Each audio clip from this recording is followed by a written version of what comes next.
గత ప్రభుత్వం అధ్యక్ష ఉపాధ్యాయులను ఎలా అన్ని రకాలుగా అవమానించారు, గౌరవ సభ్యులు దాని గురించి మాట్లాడారు. ఏకంగా మద్యం షాపు ముందల కాపులు పెట్టారు అధ్యక్ష.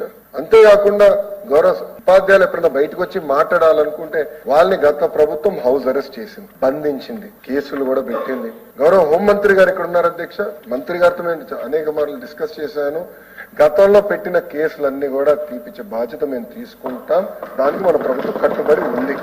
హోంమంత్రి గారు కూడా ఈ విషయం చాలా సీరియస్ గా తీసుకుంటున్నారు అధ్యక్ష. 2022లో గౌరవ సభ్యులు కూడా తెలుసు 1570 మంది టీచర్లు రూల్స్ కి విరుద్ధంగా ట్రాన్స్ఫర్ చేశారు. ఇది నేను సూటిగా బొత్స గారిని ఈ రోజు అడదాం అనుకున్నా. ఆయన 3 సార్లు మంత్రిగా చేశారు, సీనియర్ మంత్రి. ఎలా చేశారు నా సూటిగా ప్రశ్నిద్దాం అనుకున్నా. ఆయన ఈ రోజు జంప్ హౌస్ లో లేడైనా. అంతేకాకుండా అధ్యక్ష 45 యాప్లు పెట్టారు, ప్రతి దానికి యాప్లు పెట్టారు. ఉపాధ్యాయులు ఇబ్బంది పడ్డారు.